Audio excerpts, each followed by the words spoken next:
Nickel. This is Mike Fardy. I'm with the Nickel Independent Film Festival, and I'm joined today by Anna-Ester, who is the director of The Wedding Veil of the Proud Princess, a film which will be screening at Nickel 25. This is a special year for us. We're celebrating our 25th anniversary, uplifting independent film from Newfoundland and around the world. So thank you so much for joining us, Anna-Ester. Thank you for having me, Mike, and congrats on the 25 years. Oh, thank you. We're very excited about it, and we're very excited to be screening your film this year. I just wanted to, before we talk about the film, I just wanted to talk a bit about you and your filmmaking experience. So how did you sort of find your way into filmmaking? My bachelor degree was in economics, so I didn't start pursuing this career at first, but I always had a passion for animation ever since I was like 5. It's just something about the abstraction of the animated drawings really appealed to me on all kind of levels. So in my heart, deep in my heart, I always knew I wanted to be involved in this. It just wasn't considered a realistic career path when I was very young. But then by the time I was 21, I felt sure enough that I switched to an arts program for my master's that I did in the UK with an animation pathway. And yeah, I've never looked back. That's great. I mean, animation. What was it about animation that sort of drew you to that pathway? I know it's quite a, or seems like from the outside, quite a labor intensive. Yes, well, I work as a director, writer, and producer and editor, so I'm not actually involved with the labor-intensive part. I don't have the stamina for that. I have huge respect for people who work with me, who do. I just do not, and it's you have to have like real discipline to be able to pursue this, especially long term. It takes a toll on people who I work with, like on their health. Like your hand gets tired, so it's a definitely. This is an art form based on very intensive labor. But that just means that as a director, it is my responsibility to be very deliberate, to think about my choices so that I don't waste anyone's time. That's a great thing to think about. Do you have any other like tips for any other directors who are thinking about starting to work in animation? I know some people might think, oh, animation as a director is so exciting because you can really do absolutely anything. Like, do you feel like that's kind of the truth, or what would you kind of tell them? I mean, in some ways, you can do absolutely anything in a way that if you can imagine it, you can probably draw it. So it has much less physical limitation than live action film. But there is limitation in resources because it's much more expensive than live action film. So you have to be, usually with a budget for like a low budget indie feature is how much it costs to create a medium budget animation short film. So you have to be definitely content with being very efficient with your story. Of course, some people do get to direct feature animation films, but they're usually budgets in the millions or hundreds of millions. For in the indie scene, you're more likely to be doing shorts. So you have to be I guess you have to have a liking to this particular art form because a short film is different in a lot of ways than a feature film. Right. And do you are you more drawn to shorts or features? Do you have I'm aspiration to personally move more into? drawn to shorts. I don't have the attention span and the discipline. When you direct a feature, let alone producing, I'm not even going to go there. But just directing a feature. In your hands is your viewer's attention for like an hour and a half, 2 hours. And they trust you with their time and their energy and the attention that they pay you. And your job is to direct them on a fulfilling emotional journey. And you shouldn't let them down. They're counting on you to have a good time. Or even if it's a tragic film, still a good experience, even if it makes them sad, or a horror film. It needs to be satisfying. And I don't have the brain capacity to manage the viewer's experience for such a long time. So for me, something like maybe a half an hour short is maybe maximum.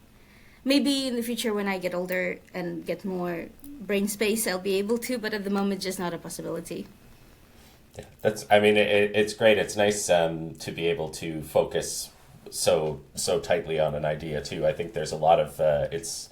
I think a lot of people find shorts extremely challenging, but you've clearly got your head around shorts quite well. And speaking of that, getting into your film, The Wedding Veil of the Proud Princess, can you sort of tell me how that came about? Yes, so in my spare time, I love reading books, and especially books from like the previous century, especially aimed at young kids, like girls' literature, what's called. Not pejoratively, but that's so. As a fan of Anne of Green Gables by LM Montgomery, I started reading through all of her works, and one of them is called Story Girl, in which the Wedding Veil of the Proud Princess appears as one of the stories that the character tells. And the moment I read it, I was very drawn to it. I felt like it was very special. I had like sort of, I felt like a fairy tale that we all should know, and there should be a Disney movie of it by now, but there just isn't. It's like I don't know if it's like original or maybe it's an original one, but I was never familiar with it before. And yet it has all the hallmarks of a very classic fairy tale. So I felt like if nobody has popularized it yet, then maybe it's my chance to do so. Yeah, I mean, I honestly was surprised when I saw that this was a story by LM Montgomery, because I think a lot of, even in Canada, a lot of people are very familiar with Anne of Green Gables, of course, but not maybe not more of her work. So, and when you were, you've always been drawn to animation, but was there anything specific about this story that really stuck out as an animated short for you? So in particular with this story, I felt like the tone of the author in this story presented it as a kind of a morality tale, as a sort of this character was proud and then was punished for her pride, that kind of story. But at the same time, the actual content of the story, like what actually happens, instantly I had an image in my head like, oh, I think she's kind of misunderstood. And I thought, sorry, it's my dog. That's okay. And I thought that this dissonance between, oh, that's how I see what actually happened, and the narration of the story of how it goes could be it could be explored in a fun way with animation, with the level of narrative efficiency images allow. Sorry. Sorry. It's okay. Sorry about the loudness. So I thought that specifically with animation, we could very quickly communicate the main characters, the princesses, in our emotional state with like metaphoric imagery. I guess in live action it would be done via acting of facial acting of the actor, but in animation we can kind of present it more abstractly with visuals. And I felt like this access to the main character interiority with metaphorical images that animation can provide would make it a very interesting total experience with the narrative text, like there's a narrator in the film, with the story narrated as a judgmental one, but then shown in a much more sympathetic light, thus allowing the viewers to draw their own conclusion. Yeah, it's a really interesting idea of how you can shape the viewer's experience of this story. I guess when you read a story like this, your internal the internal voice that you hear in your head and the images that are created. What is it? How was it as a director to be able to take that? Is this how you saw the story, like originally when you read it, or did you find that there was a lot of shaping through the images to kind of like? That's kind of. I mean, there was a lot of work afterwards. Emotionally, that's how I initially saw it, as like, oh, I'm actually on the protagonist's side in this story. I know that she gets punished in the end, but perhaps I don't even view that as punishment.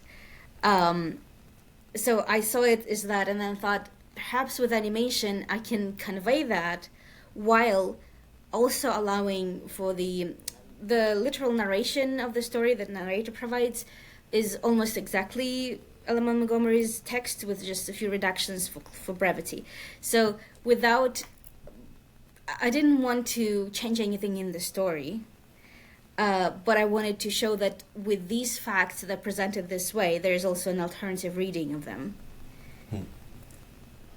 It's yeah, and I think you did a wonderful job. I mean, it's a really beautiful piece. I mean, the animation is so engaging. Your the narrator is incredible. Yeah, that's Pixen Lim, who is a very seasoned actress here in the UK. She's in her 80s. She's most well known, I think, to younger people like myself through her work on the Dark Souls series, Oh, the video really? games, because she was the narrator there. And that's where I knew her from. And there she has like such gravitas, and I wanted to have that. So I was very grateful that she agreed to work with us. That was during COVID as well. Oh, wow. And then for the visuals, that's not my achievement. This is the achievement of our art director and our animation team, who are just very good at their job.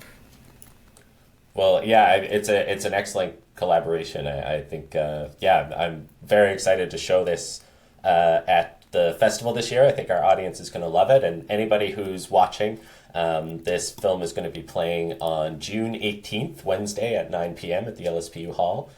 So I hope you'll join us there. And Anna-Ester, thank you so much for having this chat with us today. Is there anything you'd like to leave any filmmakers watching? Any words of advice or encouragement for aspiring filmmakers? I guess I assume if you're an aspiring filmmaker watching this, you love this art form, and if you do, I think it's worth pursuing, regardless of the kind of dire economic situation that we're all in.